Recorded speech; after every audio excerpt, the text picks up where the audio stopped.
All right, so Chapter 17, Part 2. This is going to be World War One, the aftermath. In other words, what happened after World War One. So some things that did happen during World War One is the use of new weapons. So new and improved weapons were used to fight the war.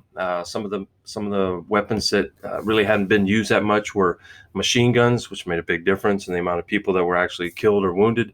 Poison gas, which was a big difference, which actually led them to pretty much have to fight trench warfare. Submarines were first used during World War One, and then airplanes were also used. So it made it a lot easier to defend their positions rather than attack. So it's not an offensive war; it's a defensive war. And if you got two sides playing defense, really nothing happens. Nobody moves. Nobody has the advantage. So trench warfare was a new and strange form of warfare that the world had never seen before. So what you had was you had both sides dug ditches, and this created fortified positions, so positions that other people really couldn't get into.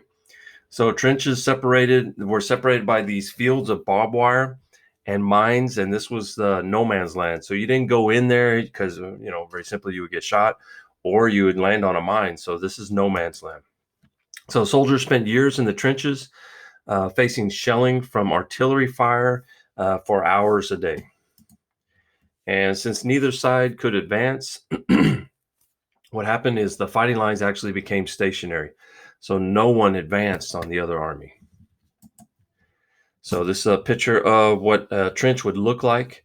And then here is the actual, these are soldiers actually leaving the trench and getting ready to go and try and get into another trench, the enemy's trench, which is what you would do after artillery shells. So cannons would fire at the other trench. You would try and get them to leave their positions, then you would go and attack. So this is a great diagram of trench warfare. So this is the reserve trench. So this is pretty much where new soldiers would come in. This is actually probably where the officers would stay, because the rest of the guys are actually going to sleep in the trenches. So you'd have these little tunnels that would connect to other trenches, and this would be the front up here. Okay, so what they call the front. And this is a listening post. So, this was manned 24 hours a day pretty much to listen to see if they heard the enemy coming in or could see the enemy coming in with their periscopes, which you see right here.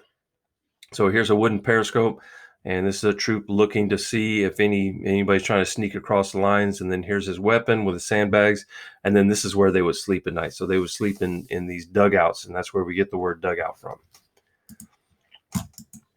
So sometimes soldiers would face attacks with poison gas, and casualty rates were extremely high during World War One. So tanks were first introduced, but were still too primitive to be effective, which would have helped them advance on the other enemy if they could use a tank, but they weren't able to because they just weren't ready yet. So overhead, the first airplanes were used to see what was going on across enemy lines. So you send an airplane over your enemy's lines, which means where their actual troops are, to find out how many they have, where they're moving, if they're moving, things like that. And then in the oceans, you had the German submarines, and these are called U-boats. And these were used to attack larger ships. So the U-boats are really small submarine, but they would torpedo these large ships. So Britain placed a blockade around Germany and Austria-Hungary in an attempt to starve them into submission. So Britain had the best navy in Europe at that time because they're an island. So what they did is they surrounded Germany and Austria-Hungary where their ports were. So they were cut off from any food coming in, that's why the Germans had to use the U-boats to try and sink those ships. And Russia actually became isolated from the West. So you got France and Britain in the West. In the middle, you have Germany, Austria-Hungary. And then out to the east, you have Russia. So really, Russia kind of gets cut off from its two allies, which are, again, Britain and France. And each side tried to mobilize all of its resources, everything that you had in your country, oil, metal, steel, iron, everything were in the factories was actually used for war. So this is what they call total war. So your whole country is really just preparing to make things for war. And here's some different pictures of some of the new weapons. So this is a German U-boat. This is a tank, World War I tank. This is a Zeppelin. This was like an airplane that was used to spy on enemy lines. These are the big guns. So these are the cannons that were still used at that time. And then here's your early airplanes. And this is a machine gun. You can see the guys wearing the gas mask. So casualties of World War I, you can see Russia here in the red. Over 9 million people were killed.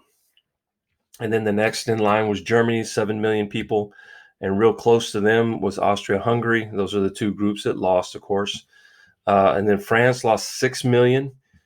Britain and the rest of its empire lost 3 million. And Italy, 2 million. And then Turkey, close to a million, which would have been the Ottoman Empire at that time. And then the United States. You can see we get in later than the other groups, and we don't have as many casualties as the rest, not even close, really. So only 364,000. All right, so this is going back to part one. So the reasons for World War I is the mania. So militarism, the buildup of armies, and the glorification of war. Everybody wanted to be a soldier. So alliances, each country agreed to defend another if another country had attacked. So you had this domino effect where everybody had to jump into the war. And then nationalism, countries like Germany felt that their country was superior to others. And also nationalism, people wanted their own countries. So they're an ethnic group. They wanted their own country. And then the last one, the imperialism, they were fighting over control of colonies, and then assassination of Archduke Ferdinand. So the United States eventually does get into the war. So Serbia, Belgium, Italy, Romania, Greece, and Portugal all joined the Allied powers. Allied powers are Britain, France, and Russia. So although the United States was officially neutral at first, Americans were more sympathetic to the British and the French. Okay, so we sided with the British and the French. That wasn't always true. A lot of people actually, were kind of on the side of the Germans in the United States for a while because they were German descent. But there were a lot more English descent than German descendants. So what the Americans did is they would send supplies to the Allies. But those ships, of course, are going to be sank by the German submarines. And even though we would tell them, hey, this ship doesn't have anything on it, they would sink any ship that came within their area that they were in. So in 1917, the United States entered the war after the Lusitania was torpedoed by a German U-boat. And President Wilson then announced that we were going to war. And he came out with something that was really important, which is called the 14 points. So what the 14 points said, this was his idea, what needed to be done after World War I, is redraw the map of Europe so that each nationality had its own state. So let's go into nationalism. Demand the creation of an independent Poland. Poland had kind of been independent, had been split apart, then independent, then split apart again. So they wanted Poland to be independent from here on in. Demanded the freedom of seas. In other words, you're not going to get attacked by other ships and things like that. To end secret diplomacy, and to create the League of Nations, which we're going to get into in part 3.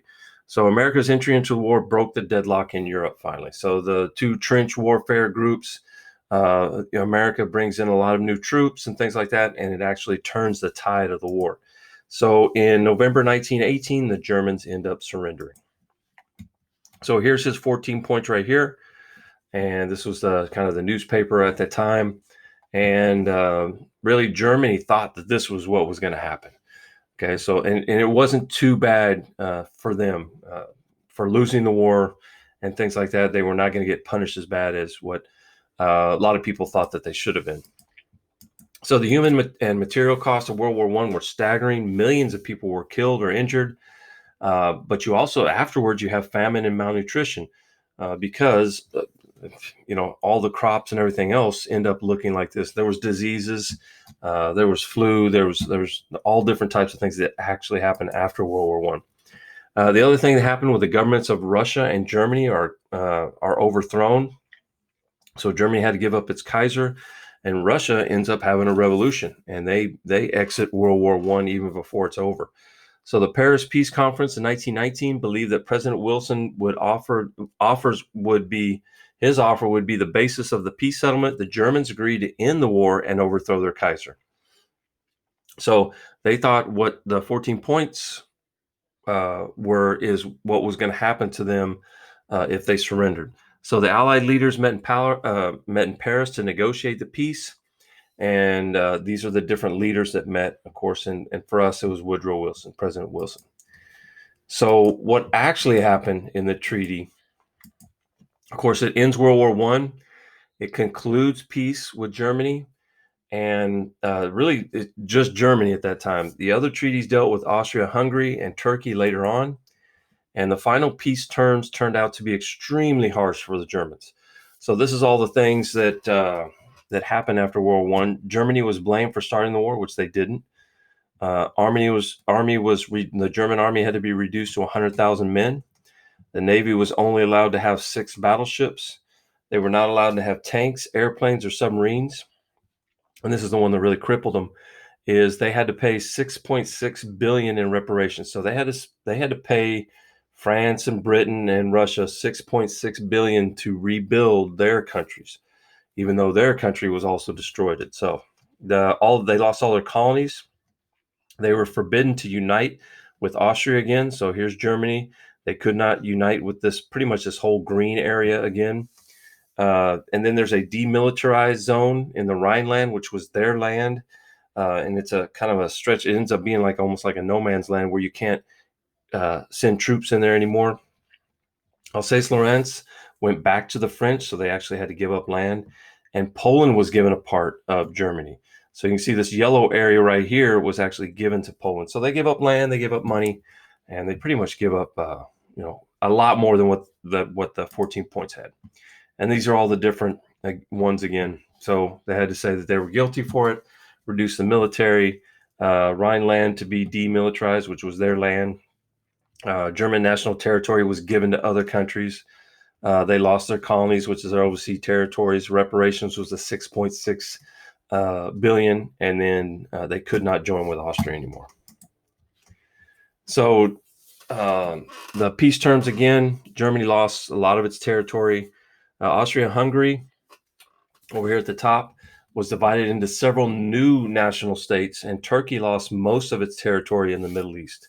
So the Ottoman Empire has just shrunk down into the country of Turkey, is actually what happens. And of course, they punished Germany, and then the League of Nations is started after World War I. And this is kind of the area, these dark areas are the areas that Germany had to give up. Here to Poland, this to Denmark, and this is a demilitarized zone in between Germany and France. Okay, this was supposedly to protect France from the Germans. So this was before World War I. You can see the German Empire, see the Austria-Hungary, and then this is after. Huge difference. So all these countries are carved out of Austria and Hungary, and Austria-Hungary actually becomes separate countries. So an independent Poland, Hungary, and Czechoslovakia are created after World War I, and the former nation of Serbia was combined with parts of Austria-Hungary to create a new country of Yugoslavia. So German colonies were given to Britain or France as mandates. Okay, mandates is kind of like a colony, and those end up being places like Jordan and Israel, Palestine, things like that.